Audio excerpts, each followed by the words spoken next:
Namato Ratanatayassa. May I pay homage to Triple Them, the Buddha, Dhamma, and the Sangha.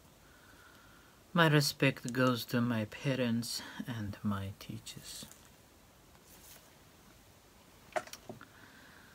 Hello, good evening everyone.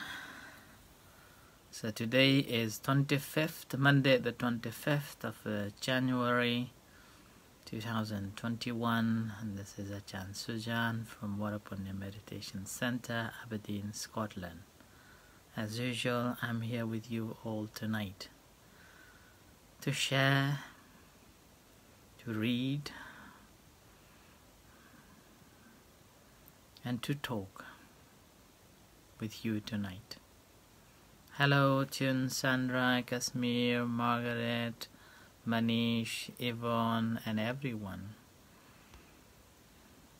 Today, this afternoon, we had Mindful Mondays,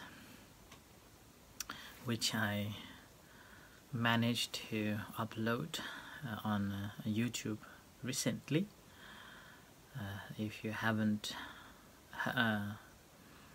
If you didn't join, you can listen from our YouTube channel, Varapunya Buddhist Meditation Center.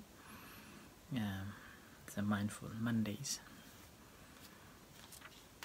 So today again, I'm going to read the third discourse from the Samyutta Nikaya. This discourse is on about a certain bhikkhu, or a certain monk.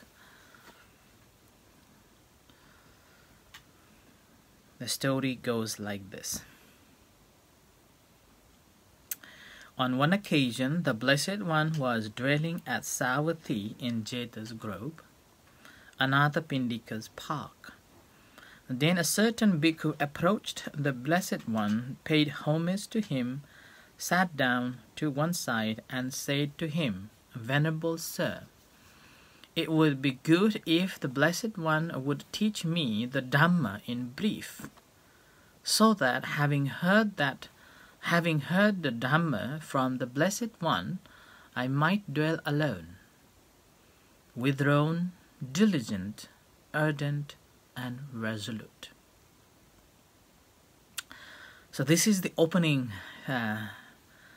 passage of this discourse. And here says, on one occasion, the Blessed One was dwelling at Savatthi in Jeta's Grove, Anathapindika's park. Now let me elaborate this sentence. Here says Savatthi and Jeta's Grove, Anathapindika's park. So Anathapindika was one of the foremost lay disciple who was supporting a Buddha along with Buddhism during the time of the Buddha. It happened that the Anathapindika was a millionaire, and one day he was visiting his friend in another city. While he was visiting another city, he noticed that everyone was so excited and everyone so busy, and which was the unusual scene. Normally, whenever he visited this another city, his fellow friend, would come and receive him and welcome him, give a good hospitality. But on that day, he didn't have that hospitality. But in the meantime, everyone was so busy and everyone was preparing for the event. After observing for some times, the Anathapindika approached his friend and asked, "What's going on? It appears everyone is so busy preparing something, and in the meantime, everyone is so happy, smiley. What's going on here?" And his friend told Anathapindika that, "Dear my friend, I'm really sorry that today we are not able to give you any hospitalities as I used to give you. because today we are very busy preparing for welcoming the Buddha along with the venerable monks. And the story says that even just hearing the word Buddha, Anathapindika's his body was like full of joy, goosebumps stand up. I was so happy to hear that. And having heard that, he again prepared himself tomorrow morning and went to pay respect to the Buddha, listened the Dhamma, listened the talk, and then decided to invite the Buddha in his city, which is the Savatthi.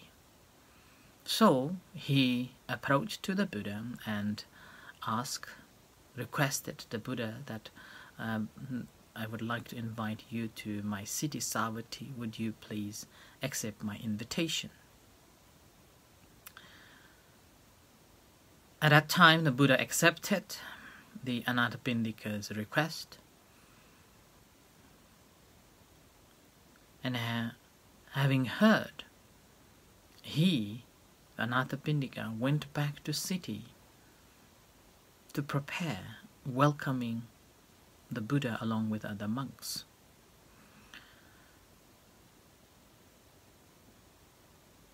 And Anathapindika, after arriving in his city, the Savatthi, he wanted to offer a land so that this land will be the temple where the Buddha will be residing, where the Buddha will be staying.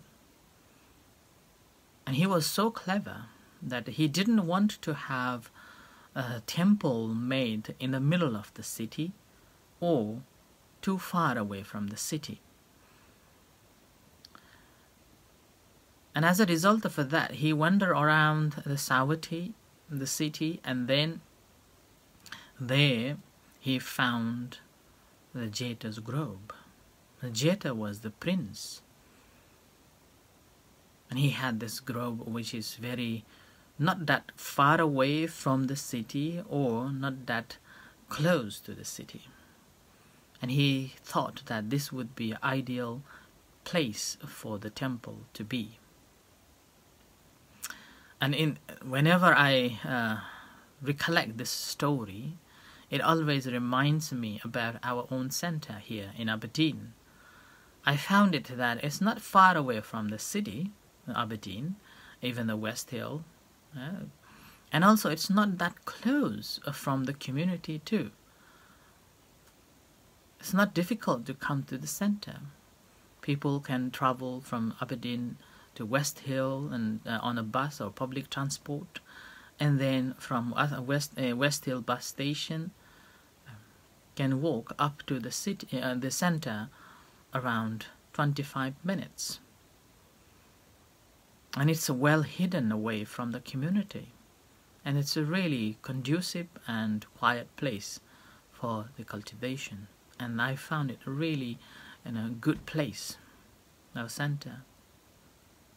So Anathapindika, this millionaire, also found this Jeta's grove as a conducive, suitable for the monastery to be.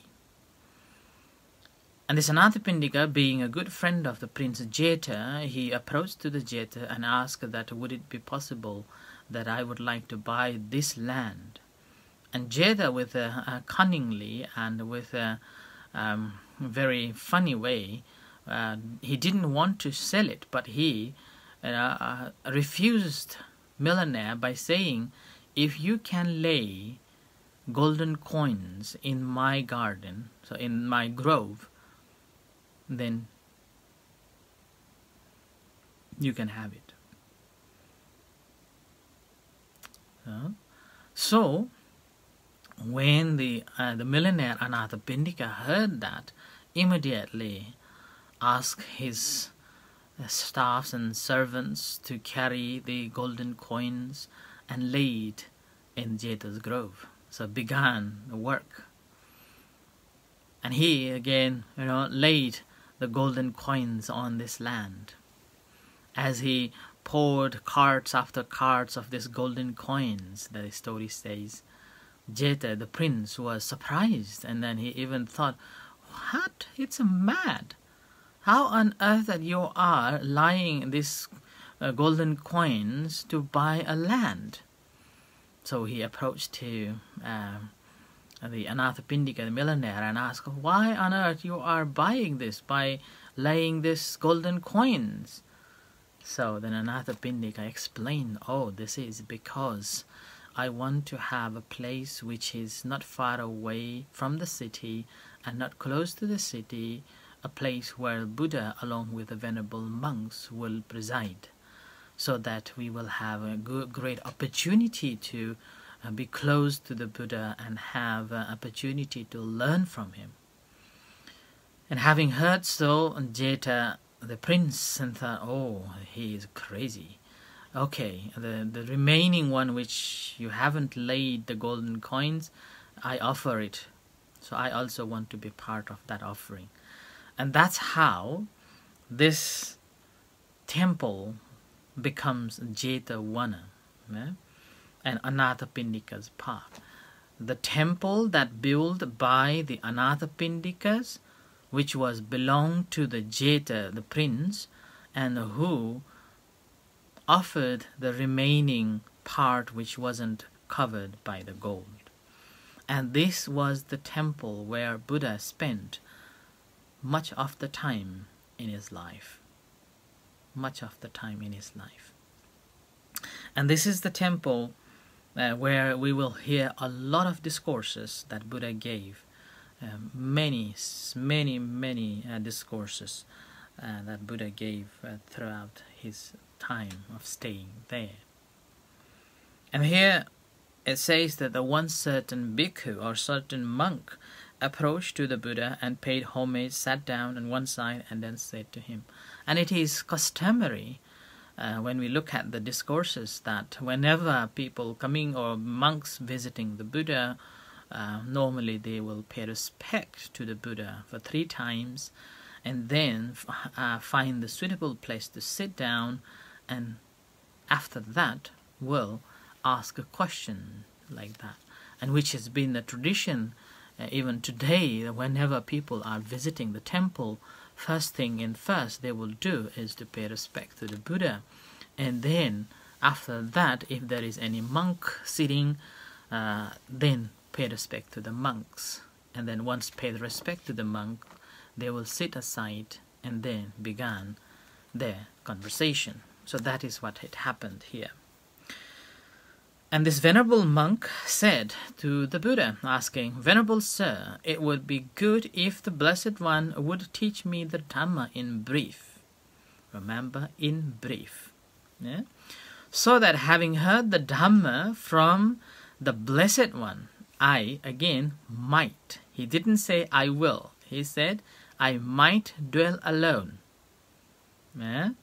Withdrawn, diligent, ardent, and resolute. So he was very clever way of asking the Buddha, tell me in brief, and I may practice what you have said to me, or what you have instructed to me. And this is quite often I have also experienced too, that plenty of people come and ask a question about the meditation and said, can you explain to me in brief about meditation? And if I have understood, then I may practice. And many of them, I presume they didn't continue practicing. Many of them, they never returned back to me too. So this is same thing happened to the Buddha. This monk went and asked and said he will upakato, which means he will withdraw himself. Yeah? Upakato. He will withdraw himself, and then appamato. So he will live and try to live heedlessly away from the community, and will reside alone and contemplating. And diligently, further on he said, diligently, I will be practicing diligently. And then ardent. And about the ardent I have explained quite a bit 2 or 3 days ago. in one of my talks, and resolute. The pahitato, resolute, means determined to do that. And here the Buddha replied, "It is in just such a way that some foolish person here may make request of me, but when the Dhamma has been spoken to them, they think only of following me around." So that basically only following and asking again and again repeatedly rather than practicing itself. So this is quite interesting. And when I read this one, and I found it quite interesting that it is not just those days at the time of the Buddha. Even nowadays, people just want to ask questions and wander around and asking questions after questions, but practice very little and didn't even understand. Yeah? And here Buddha basically scolding him, saying that way. And the Buddha further said, "Let the Blessed One teach me the Dhamma." So normally people will approach and will say, "Let the Blessed One teach me the Dhamma in brief. Let the Fortunate One teach me the Dhamma in brief. Perhaps I may understand the meaning of the Blessed One's statement. Perhaps I may become an heir of the Blessed One's statement." So like that. And in here, further Buddha said that, "Well then, bhikkhu, purify the very starting point of a wholesome state." And what is the starting point of a wholesome state? A virtue. Virtue that is well purified and a view that is straight. Then, bhikkhu, when your virtue is well purified and your view straight, based upon virtue, established upon virtue, you should develop the four establishment of mindfulness in threefold way. So here, and now here again, it's a very interesting, and this is what all need to understand as well, that in order to progress, in order to get the good understanding and progress in our practice, we have to have two virtues here. So wholesome state. And here wholesome state is wholesome state of the mind. And the number one, we have to purified by virtue. Virtue here means we have to practice at least of the 5 precepts, which is not taking lives of others, not taking which is not given to you, or basically stealing, and not having any sexual misconducts, and not lying, which is not true. Yeah, not lying or not telling any untruth, and number 5, not taking a substance that clouds your mind or intoxicate your mind. So that is the base. That is the base for the further development of the practice. And now if we are not purified, it's called sila visuddhi. If we are not purified by the sila, then it will be very difficult to get progress because of the violation of these precepts. Or let's say you are harming or killing or taking the lives of others, then it will haunt your mind.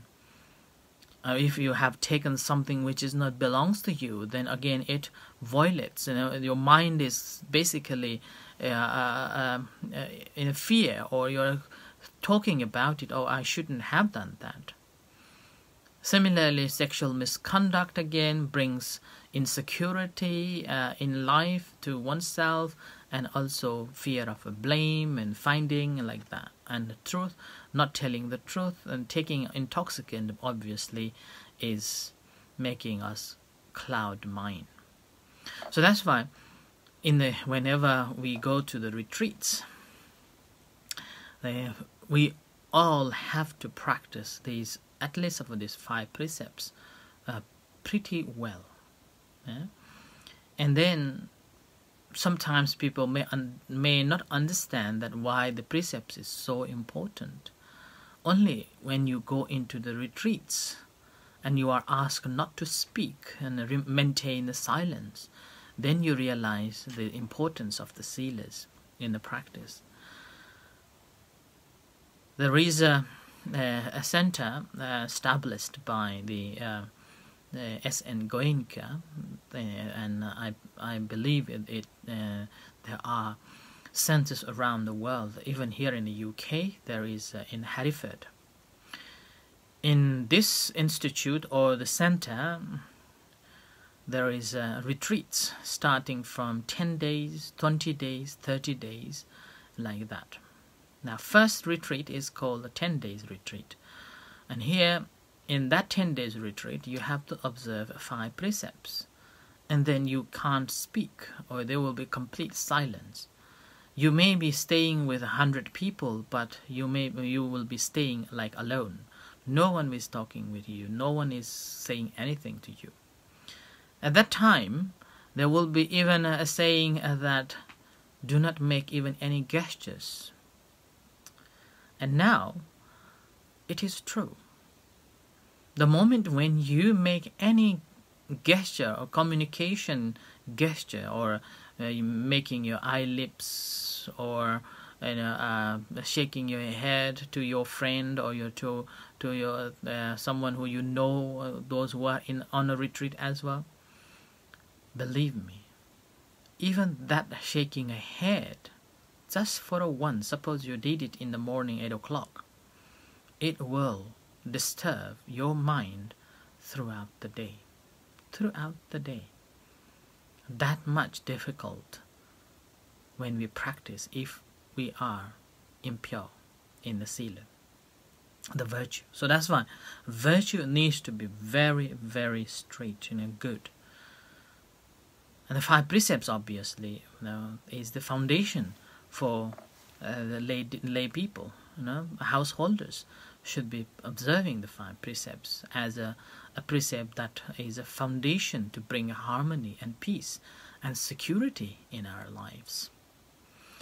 And the second, the wholesome state, is having the straight. So having a right attitude towards the practice and towards the technique. So we have to have a right understanding and having a right attitude towards the teachings, the method, the path.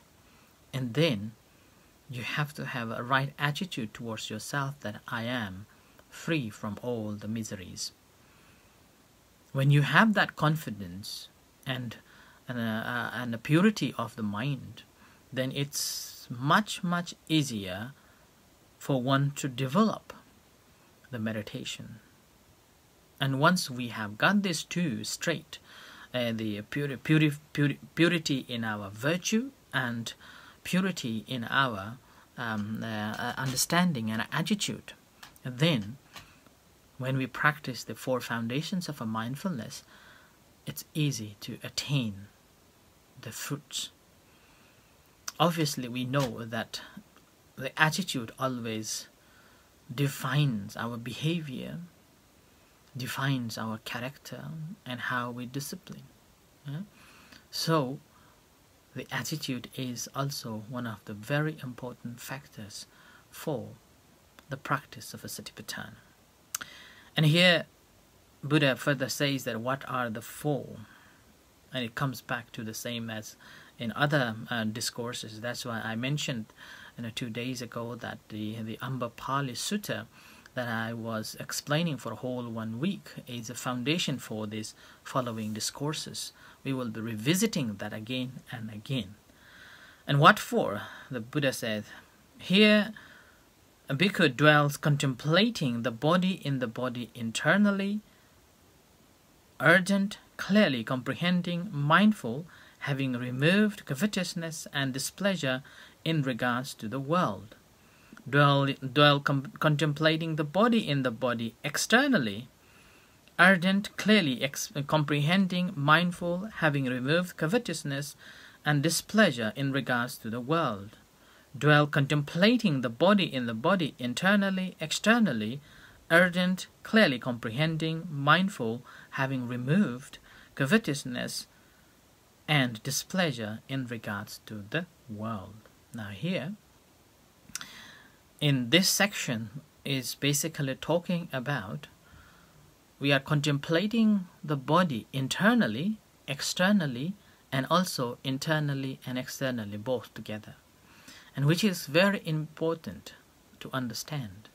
Normally, we become very selfish in the practice and never relate to the others, and withdrawn one person yourself to the secluded and withdrawn from the community.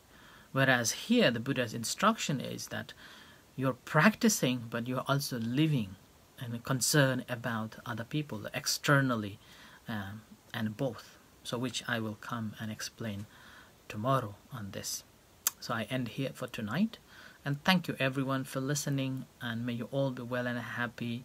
In a few moments time, we're going to have evening chanting and guided meditation. You're most welcome to join with us.